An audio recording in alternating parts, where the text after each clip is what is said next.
அண்ணா எம்ஜிஆரை தாண்டி கட்சி ஆரம்பித்து 3 ஆண்டுகளுக்குள் ஆட்சியை பிடித்திருப்பது 8வது அதிசயம் என தாவேக்கு பரப்புரை செயலாளர் நாஞ்சில் சம்பத் தெரிவித்துள்ளார். பனையூரில் தாவேக்கு தலைமை அலுவலகத்தில் நடைபெற்ற ஆலோசனைக் கூட்டத்திற்கு பிறகு செய்தியாளர்களிடம் பேசிய அவர், தாவேக்கவிற்கு கிடைத்த வாக்குகள் சினிமா மோகத்தால் கிடைத்த வாக்குகள் அல்ல என்றும், தோல்வியின் விரக்தியால் இதுபோன்ற காரணங்கள் கூறப்படுவதாகவும் தெரிவித்தார்.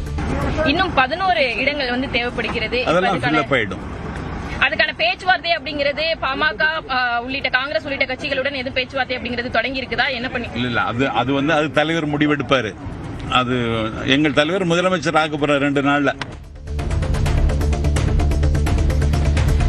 சட்டமன்ற தேர்தலில் கீழ்வேளூர் தொகுதியில் சிபிஎம் சார்பில் வேட்பாளராக போட்டியிட்டு வென்ற டி. லதா திருக்குவளையில் உள்ள முன்னாள் முதலமைச்சர் கருணாநிதியின் பிறந்த இல்லத்திற்கு சென்றார். கருணாநிதி சிலைக்கும் மத்திய முன்னாள் அமைச்சர் முரசொலி மாறனின் சிலைக்கும் அவர் மரியாதை செலுத்தினார். டி. லதாவுக்கு திமுக உள்ளிட்ட கூட்டணி கட்சியினர் சார்பில் ஷால்வை அணிவித்து உற்சாக வரவேற்பு அளிக்கப்பட்டது. முதலமைச்சரும் திமுக தலைவருமான மு.க.ஸ்டாலினின் தொகுதியை கவனிக்க தவறியவர் மீது தயவு தாட்சண்யம் இன்றி நடவடிக்கை எடுக்க வேண்டும் என்று கட்சித் தலைமைக்கு முன்னாள் எம்எல்ஏ பரந்தாமன் வலியுறுத்தியுள்ளார். அமைச்சர் சேகர்பாபுவை குறிப்பிட்டு தனது எக்ஸ் பக்கத்தில் பதிவிட்டுள்ள அவர், முதலமைச்சரின் தோல்விக்கு காரணமானவர் எப்படி அவரின் முன்வந்து முகத்தை காட்டி நிற்கிறார் என்று கேள்வி எழுப்பியுள்ளார். கொளத்தூர் தொகுதியை தாம் பார்த்துக் கொள்வதாக சொன்னது இதைத்தானா என்றும் அவர் கேள்வி எழுப்பியுள்ளார்.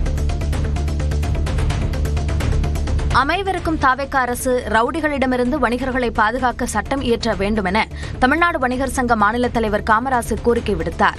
குற்றாலம் கலைவாணர் அரங்கில் நடைபெற்ற இந்த சங்கத்தின் மாநில மாநாட்டில் தாவேக்கா தலைவர் விஜய்க்கு நன்றி தெரிவித்து தீர்மானம் நிறைவேற்றப்பட்டது. வணிகர் நல பாதுகாப்பு சட்டம் இயற்ற வேண்டும் என தமிழ்நாடு வணிகர் சங்கம் கோரிக்கை வைக்கிறது. ஏனென்றால் தமிழகம் முழுவதும் உள்ள வணிகர்கள் ரவுடிகளால் பாதிக்கப்படுகிறார்கள். இந்த அரசு பட்ஜெட் தாக்கல் செய்யும் முன்பு வணிகர்களிடம் அவர்களுடைய கருத்துக்களையும் கேட்டு பட்ஜெட் தாக்கல் செய்ய வேண்டும் என்று 2வது கோரிக்கையை நாங்கள் வைக்கின்றோம். தமிழக சட்டமன்ற தேர்தலில் 108 இடங்களை பிடித்து தனிப்பெரும் கட்சியாக தமிழக வெற்றிக் கழகம் உருவானதைத் தொடர்ந்து தூத்துக்குடியைச் சேர்ந்த அக்கட்சி வழக்கறிஞர்கள் பட்டாசு வெடித்து கொண்டாடினர். நீதிமன்றம் முன்பாக பட்டாசு வெடித்தும் இனிப்பு வழங்கியும் ஏராளமானோர் உற்சாகமாக கொண்டாடினர்.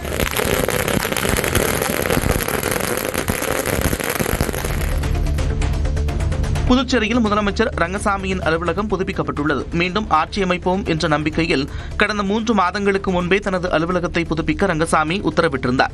அதன்படி தற்போது பணிகள் எல்லாம் நிறைவடைந்திருக்கின்றன.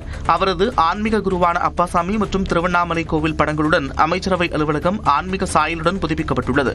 ஏற்கனவே 2011 மற்றும் 2021 கூட்டணி ஆட்சி அமைத்த ரங்கசாமி தற்போது 5வது முறையாக முதலமைச்சராக பொறுப்பேற்க உள்ளது குறிப்பிடத்தக்கது. புதுச்சேரியின் தட்டாஞ்சாவடி தொகுதியில் முதலமைச்சர் ரங்கசாமி தனது பதவியை ராஜினாமா செய்ய உள்ளதாக தகவல் வெளியாகியுள்ளது. மங்கலம் மற்றும் தட்டாஞ்சாவடி என 2 தொகுதிகளில் போட்டியிட்ட அவர் 2 தொகுதிகளிலும் வெற்றி பெற்றுள்ளார். இதில் ஒரு தொகுதியை அவர் ராஜினாமா செய்ய வேண்டும் என்பதால் தட்டாஞ்சாவடி தொகுதியை ரங்கசாமி ராஜினாமா செய்ய உள்ளதாக கூறப்படுகிறது.